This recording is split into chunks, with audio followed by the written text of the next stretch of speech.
महाभारत काल में युद्ध हुआ तो बलराम जी ने डिसाइड कर लिया कि हमें युद्ध में नहीं जाना है।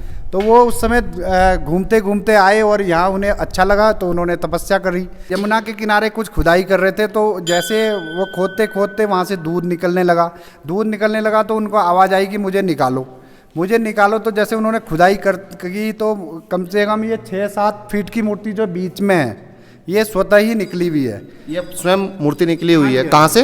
ये जमुना पुल है, यहाँ पे जमुना के किनारे जो मंदिर भी है वहाँ पे एक कटा पत्थर में देवी माता का मंदिर, उसके पास से ही ये निकली थी।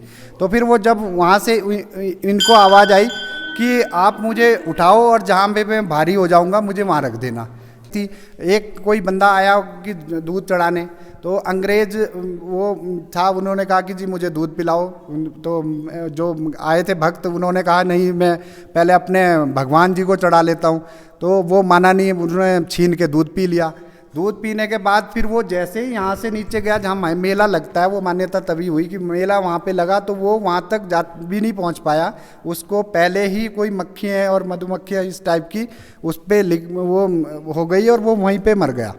और उसका जो बंगला आज भी है, खंडर है मसूरी से आगे क्लाउडिन की साइड में, तो उसमें बिजली पड़ी, उसके दोनों बच्चे भी वहीं ख़त्म हो गए। उत्तराखंड देवों की भूमि, कण कण में भगवान। उत्तराखंड जहाँ चारों धाम, उत्तराखंड जहाँ हवा में भी बहता है भगवान का नाम। आज एक ऐसे ही पवित्र मंदिर में पहुँचे हैं। भद्रराज जी का ये मंदिर, बलराम जी का ये मंदिर, और इस मंदिर की विशेषताएं, इस मंदिर की मान्यताएं, इस मंदिर का इतिहास काफ़ी प्राचीन है। और आज पंडित जी हमारे साथ हैं, चर्चा करेंगे, बात करेंगे इस मंदिर के इतिहास को लेकर। कब ये मंदिर बना, किन का ये मंदिर है, किन किन की मूर्ति विराजमान है, क्या पूजा का विधि विधान है, और इनकी पूजा करने के बाद किस फल की प्राप्ति होती है, और कितनी ऊंचाई पर यह मंदिर बना हुआ है, पंडित जी से जानने के। पंडित जी, सबसे पहले तो आपका हमारे साथ स्वागत है। नमस्कार। पंडित जी, अपना नाम बताइए। मेरा नाम अनुज तिवारी है और ये मंदिर बलराम जी को समर्पित है, कृष्ण के जो बड़े भाई हैं। और ये इस मंदिर में जो हमारे पिताजी हैं पंडित मोहनलाल तिवारी, हम लोग वैसे तो यहाँ पे पस्टा गांव में रहते हैं और हमारे मतलब होरावाला रजौली में भी मकान है। तो हमारे जो पूर्वज पुरखे, हमारे दादा परदादा थे, वो सब इन्हीं की सेवा में लगे रहे और तब से हम पीढ़ी दर पीढ़ी आगे इनकी पूजा कर रहे हैं। ये मूर्ति किन किन भगवान की विराजमान है यहाँ पे? ये मूर्ति है बलराम जी की मूर्ति है। जब महाभारत काल में युद्ध हुआ तो बलराम जी ने डिसाइड कर लिया कि हमें युद्ध में नहीं जाना है। तो वो उस समय घूमते घूमते आए और यहाँ उन्हें अच्छा लगा तो उन्होंने तपस्या करके फिर जब वो यहाँ से यहाँ उस समय ग्वाल बाल भी काफ़ी लोग रहते थे, मतलब अपनी गाय वगैरह चराते थे, रहते भी थे यहाँ। तो उन्होंने उनकी भगवान की काफ़ी सेवा की। जब वो यहाँ से जाने लगे तो फिर लोगों ने कहा कि भगवान आप यहाँ से जा रहे हो तो हमें मतलब ऐसा कुछ वो दो, वरदान दो कि आप हमेशा यहाँ रहें। तो फिर भगवान ने कहा कि अब मैं यहाँ तो नहीं रह सकता, लेकिन मैं अपना एक स्वरूप आपको यहाँ पे छोड़ दूंगा जिससे आप मतलब आगे तक पूजा अर्चना करें और उससे अपना जो मतलब लाभ हो, तो वो उन्होंने यहाँ पे दिया। तो उसके बाद फिर जब ये काफ़ी दिन हो गए तो यहाँ पे वो यहाँ से चले गए।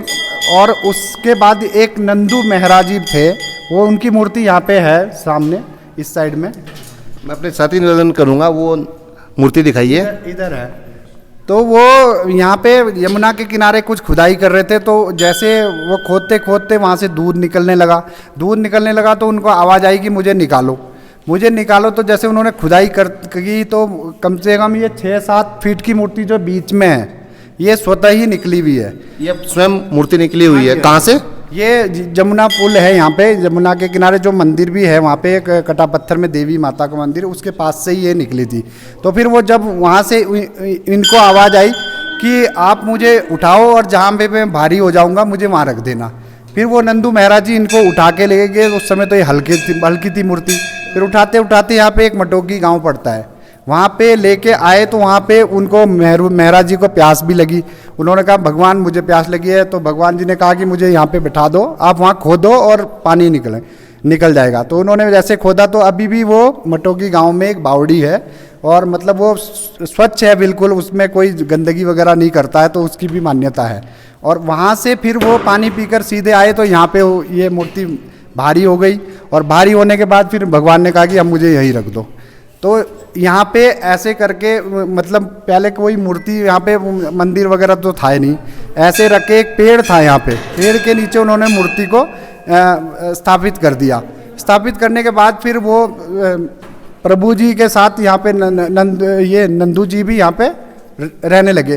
फिर हमारे उस समय जो दादा परदादा थे उनको कुछ सपने में नज़र आया कि आप जाओ और वहाँ पे कुछ है। तो फिर जब उन्होंने आए तो वहाँ मूर्ति देखी, उन्होंने फिर पत्थर वत्थर इकट्ठे करके एक छोटा सा मंदिर बनाया और इनमें मूर्ति को रख दिया। तो ऐसे करते करते फिर जैसे टाइम बीतता गया तो उस समय फिर लकड़ी का मंदिर बनाया। लकड़ी के मंदिर बनाने के बाद फिर इससे फिर और जैसे इम्प्रूवमेंट चल रही थी तो थोड़ा थोड़ा बनता रहा। इससे पहले भी ये मंदिर पहले सिर्फ इतना ही था जितना ये आप देख रहे हो बेस।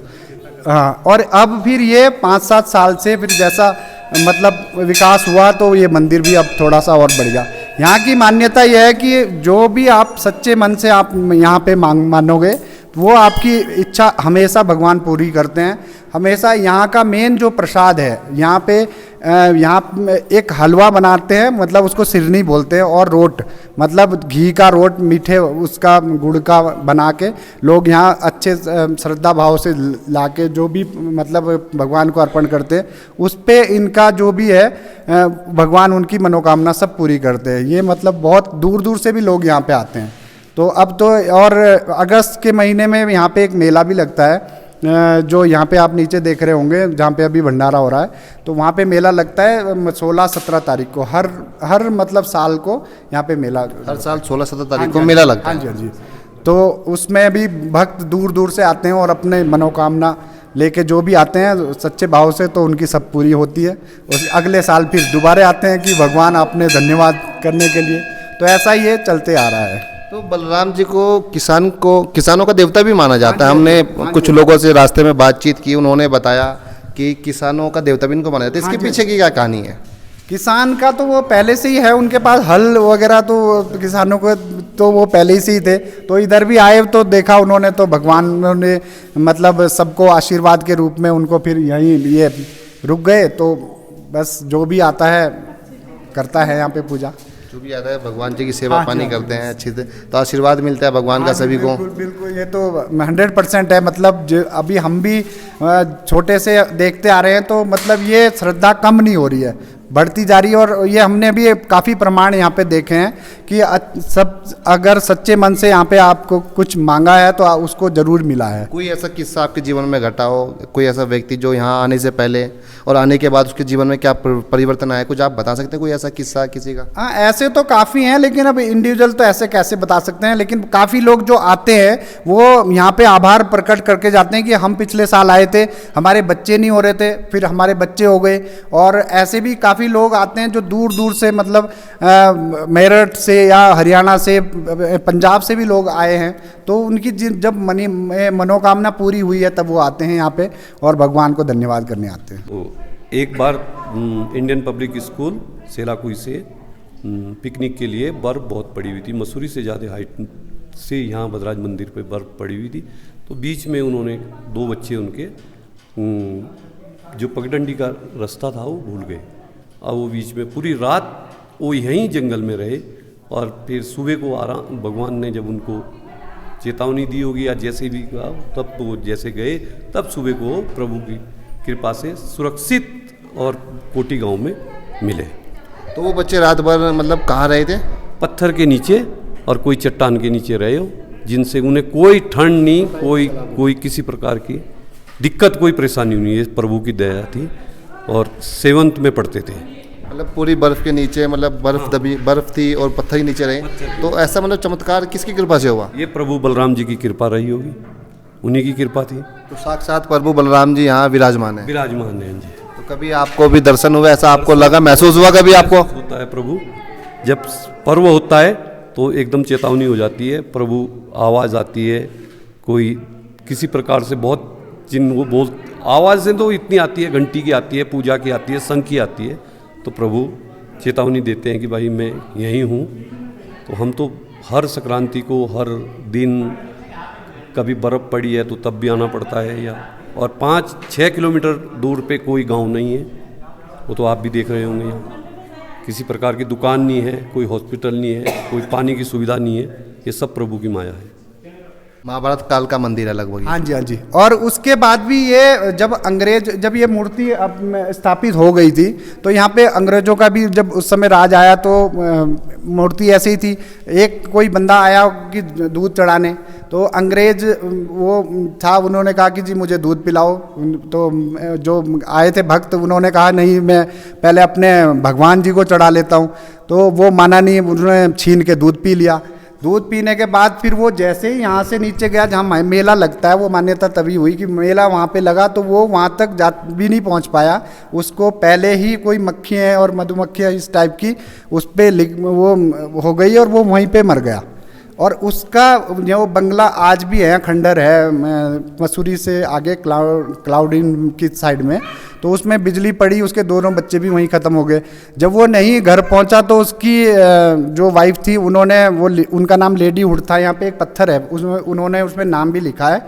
1814 सन की बात है ये, उन्होंने सन भी लिखा है उसमें। अंग्रेजों ने किसी भक्त को पूजा करने के लिए रोका तो बलराम जी ने बदला लिया। हाँ जी, और वो सीधा फिर वो ढूंढते हुए आई तो यहाँ जब उनको पता चला कि यहाँ ऐसे ऐसे हुआ है, फिर उन्होंने माफ़ी मांगी। उनके साथ कोई मोमडन था, मतलब जो उनका ड्राइवर या मतलब जो बोल सकते हैं, उन्होंने भी उनके उस पत्थर पे कुछ लिखा है। अब वो तो किसी को इतना पता नहीं कि क्या है, क्योंकि उन्होंने शॉर्टकट में लिखा है काफ़ी। हाँ, नाम उन्होंने क्लियर लिखा है अपना, लेडी हुड 1814 में। तो फिर जब ये मूर्ति ऐसे उन्होंने अंग्रेज ने मूर्ति को भी मतलब खाई में डाल दिया था। तो ये मूर्ति बहुत ही 6-7 फीट की थी। अब इनके फिर वो पैर और वो थोड़े खंडित हो गए थे। उसके बाद फिर सब ने मिलके एक मूर्ति को दूसरी को मूर्ति के लेके आए, जो उनकी तपस्या मुद्रा में है कि वो योग मुद्रा में लीन है, तो वो लेके आए। फिर जैसे जैसे चलते रहा तो फिर ये जो एक मूर्ति और आई, फिर ये इस तरफ की, ये शेषनाग रूप में है, क्योंकि जो बलराम है वो मान्यता के अनुसार वो शेषनाग का रूप है वो, तो इसलिए फिर वो मूर्ति लेके आए हैं। तो अभी जब से हम जन्म हुआ हमारा, हमने ये तीनों मूर्तियाँ देखी है, लेकिन ये सब हमारे दादा परदादाओं ने ही मतलब वो करके रखा और हम उन्हीं की पीढ़ी को हम आगे चला रहे हैं, बस ये है। मंदिर कितनी ऊंचाई पे है लगभग यहाँ पर? ये 8,500 मीटर के करीबन होगा, क्योंकि ये मसूरी से भी हाइट में है। आसपास शायद इससे ऊंचा पर्वत तो कोई नहीं, यहाँ पे कोई नहीं है आसपास, कोई भी आसपास कोई पर्वत नहीं है। हम भी देख रहे हैं कि भक्त इतनी कठिन चढ़ाई है तब भी भक्त आ रहे हैं। वाकई में आस्था में कहते हैं ना, शक्ति है, भक्ति में शक्ति वाली बात है। अब तो फिर भी काफ़ी मतलब काफ़ी वो हो गया है, सुविधा हो गई है कि गाड़ी भी आ रही है और सब लोग मतलब पहुँच रहे हैं। लेकिन एक ज़माना ऐसा भी था कि यहाँ पे कोई गाड़ी भी नहीं थी, कोई कुछ नहीं थी, फिर भी लोग पैदल अपने घरों से नंगे पैर भी यहाँ लोग आते हैं। नंगे पैर आते हैं? हाँ जी, नंगे पैर भी आए हैं लोग, और बहुत लोग आते हैं। अभी आप अगर अभी तो ये नॉर्मल जो संक्रांति है, हर संक्रांति को यहाँ पूजा होती है, तो ये संक्रांति में तो लोग जो आते हैं, लेकिन जब मेला होता है, मेले के टाइम पे 2-3 दिन तो बहुत ही भीड़ रहती है। उस समय तो यहाँ पे हमको पुलिस फोर्स भी बुलाना पड़ता है और तब पब्लिक को कंट्रोल करना पड़ता है। चलिए, बहुत बहुत धन्यवाद पंडित जी, आपने इतनी महत्वपूर्ण जानकारी दी, मंदिर से जुड़ी हुई जानकारी दी। और हम यही दुआ करेंगे, यही भगवान जी से प्रार्थना करेंगे कि जितने भी श्रद्धालुगण यहाँ पर पधारें उनकी मनोकामना पूर्ण हो। और बलराम जी का पूरा इतिहास पंडित जी ने हमें बताया, इन्होंने बताया कि कैसे ये मूर्ति अपने आप प्रकट हुई थी, कैसे इनके पूर्वजों को इस मूर्ति ने आवाज़ लगाई थी कि आप यहाँ पर आ जाइए, यहाँ पर भगवान जी की मूर्ति विराजमान है। फिर उनके पूर्वज मूर्ति को वहाँ से लेकर आए, यहाँ पर स्थापित किया गया। उसके बाद बहुत सारी कहानियाँ, बहुत सारे किस्से इस मंदिर से जुड़े हुए। किसानों के देवता भी इनको कहा जाता है बलराम जी को। और इन्होंने बताया कि ब्रिटिश टाइम के दौरान जब भक्त यहाँ पर आते थे तो किसी ब्रिटिश अफसर ने पूजा करने के लिए भी उनको रोक दिया और आज उनका परिवार पूरा विलुप्त हो चुका है। तो बहुत सारे किस्से इस मंदिर से जुड़े हुए हैं। बेहद ही चमत्कारिक मंदिर, बेहद ही शक्तिशाली मंदिर। इससे आसपास के इलाके में इससे ज़्यादा ऊंचा पर्वत आपको कोई दिखाई नहीं देगा। एक और आपको यहाँ हिमालय की रेंज दिखाई देगी। पूरा संगमरमर से बना हुआ ये पत्थर, इस पत्थर को इस मंदिर में जैसे ही आप प्रवेश करेंगे तो एक अलग ही ऊर्जा का संचार आपके शरीर में होगा और जो पूरे रास्ते की थकान है जो आप रास्ते की कई किलोमीटर की यात्रा करके आए हैं, वो सारी थकान छूमंतर हो जाती है। बलराम जी, जैसे ही आपको बलराम जी के मूर्ति स्वरूप के दर्शन होंगे तो आपको मानो ऐसा लगेगा जैसे बलराम जी आपको साक्षात देख रहे हैं और आप बलराम जी को साक्षात देख रहे हैं, यानी कि दोनों आप एक दूसरे से बात कर रहे हो। बेहद चमत्कारिक मंदिर है और आज हमारे भी यहाँ बेहद ही सौभाग्यशाली तरीके से आना हुआ। अचानक से हमारी योजना बनी बलराम जी के आशीर्वाद से, मेरे दोस्तों के आशीर्वाद से। उन्होंने कहा कि चलो यहाँ चलना है, तो मैंने कहा कि बलराम जी की कृपा है, चलिए हम भी चल लेते हैं। आज से पहले हमने भी कभी इस मंदिर का नाम नहीं सुना था, पर वाकई में ही बेहद ही अद्भुत, अकल्पनीय, अविश्वसनीय मंदिर है। भद्रराज जी का ये मंदिर, आप भी यहाँ पर आइए। मैं देहरादून और मसूरी से थोड़ा सा आगे चलते हुए मंदिर आएगा। पूरा एड्रेस आपको हम इस वीडियो के डिस्क्रिप्शन में दे देंगे और वीडियो के स्क्रीन पर भी इस मंदिर का संपूर्ण एड्रेस आपको मिल जाएगा। बहुत सारी वीडियो हमारे चैनल पे पड़ी हुई है इस मंदिर संबंधित कि कैसे आप इस मंदिर में आएंगे, क्या पूजा का विधि विधान है। पंडित जी ने आपको संपूर्ण जानकारी दे दी है। आशा करता हूँ आपको हमारी ये वीडियो अच्छी लगी होगी। अब मिलेंगे आपको एक बार फिर से नए एपिसोड में। तब तक के लिए आपको एक बार फिर नमस्कार, जय हिंद, वंदे मातरम। और इस वीडियो को उन सभी भक्तों के साथ साझा कीजिए जो यहाँ पर आना चाहते हैं।